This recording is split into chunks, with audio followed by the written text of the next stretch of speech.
Hello, Koyikkal പാലസിലെ കാഴ്ചകളാണിത്. ഇവിടെ നമുക്ക് പുറത്ത് മാത്രമാണ് ഫോട്ടോഗ്രാഫി അലോ ആയിട്ടുള്ളത്. ഉള്ളിലോട്ട് അലോ അല്ല, മൊബൈൽ ക്യാമറ അലോ അല്ല ഉൾഭാഗത്ത്. അപ്പോൾ പുറത്ത് ഈ ഗാർഡൻ അതൊക്കെ മാത്രമേ കിട്ടത്തുള്ളൂ. ഇത് നെടുമങ്ങാട് ആണ് ഇതുള്ളത്. ബസ് സ്റ്റാൻഡ് അടുത്തായിട്ടാണ് ഈ കോയിക്കൽ കൊട്ടാരം. ഹിസ്റ്റോറിക് പ്ലേസൊക്കെ പോകാൻ ഇഷ്ടമുള്ളവർക്ക് ഇതൊരു ബെസ്റ്റ് ഓപ്ഷനാണ്. പിന്നെ മാത്രമല്ല, നമ്മളിവിടെ ചെന്നപ്പോൾ അധികം തിരക്കൊന്നുമില്ല, വളരെ കുറച്ച് ആളുകൾ മാത്രമേ ഉള്ളൂ. നമ്മളൊരു ഉച്ച ഒരു ടൈമിലാണ് എത്തിയത്. നല്ല വെയിലുണ്ടായിരുന്നു.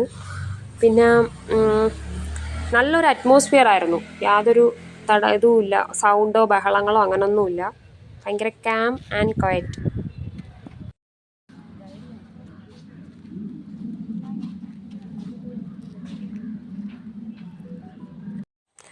ഇതൊരു ഗ്ലാസ് കൂടിനകത്ത് ഈ കാളവണ്ടി പണ്ടത്തെ ആൾ ഉപയോഗിച്ചിരുന്ന ഇങ്ങനെ അത് വെച്ചിട്ടുണ്ട്. പിന്നെ ചാർജസ് എല്ലാം ഇവിടെ കൊടുത്തിട്ടുണ്ട്. ഇത് പുറത്തെടുക്കാനാന്ന് ചോദിച്ചപ്പോൾ അകത്ത് ഒബ്ജക്ട്സ് ഒന്നും എടുക്കാൻ പാടില്ല, നമ്മൾ നിന്നിട്ടുള്ള ഫോട്ടോസൊന്നും എടുക്കാൻ പാടില്ല എന്ന് പറഞ്ഞു.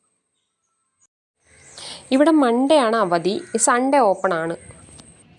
ഈ പാലസ് നിർമ്മിച്ചത് ഉമയമ്മ തമ്പുരാട്ടിയുടെ 16th സെഞ്ച്വറി ടൈമിലായിരുന്നു. വേണാട് രാജകുടുംബക്കാരുടെ നിർമ്മിതിയാണ്. ഉമയമ്മ റാണിയാണിത് നിർമ്മിച്ചത്. 1677 1684 കാലഘട്ടങ്ങളിലായിരുന്നു ഉമയമ്മ റാണിയുടെ ഭരണകാലഘട്ടം. കേരള സ്റ്റൈലുള്ള ആർക്കിടെക്ചർ ആയിട്ടുള്ള ബോട്ട്സും ഒരു കർവ് ഷേപ്പ് ബോട്ട്സ് അതൊക്കെ ഇവിടെ വിസിബിളാണ്. പിന്നെ അതുപോലെ തന്നെ ഇവിടെ ഒരുപാട് ഈ നാണയങ്ങൾ കളക്ട് ചെയ്ത്, പണ്ടത്തെ നാണയങ്ങൾ കളക്ട് ചെയ്തിട്ട് അതിൻ്റെ ഒരു കളക്ഷനുണ്ട്. പിന്നെ ഇവിടെ ഫോക്ക് ലോർ മ്യൂസിയം, അത് 1992 വന്നതാണ്. ഇവിടെ ഈ മ്യൂസിക്കൽ ഇൻസ്ട്രുമെൻറ്റ്സ് അങ്ങനെ കുറച്ച് ഈ എന്തോ ഒരു ചന്ദ്രവളയം അങ്ങനെ പറയുന്നൊരു മ്യൂസിക്കൽ ഇൻസ്ട്രുമെൻ്റൊക്കെ ഇവിടെ കളക്ട് ചെയ്ത് വച്ചിട്ടുണ്ട്. പിന്നെ കാർ പാർക്കിംഗ് സൗകര്യമുണ്ട്. അപ്പം നമുക്ക് കാർ പാർക്ക് ചെയ്തിട്ട് നല്ല ഒരു സ്പേസാണ്.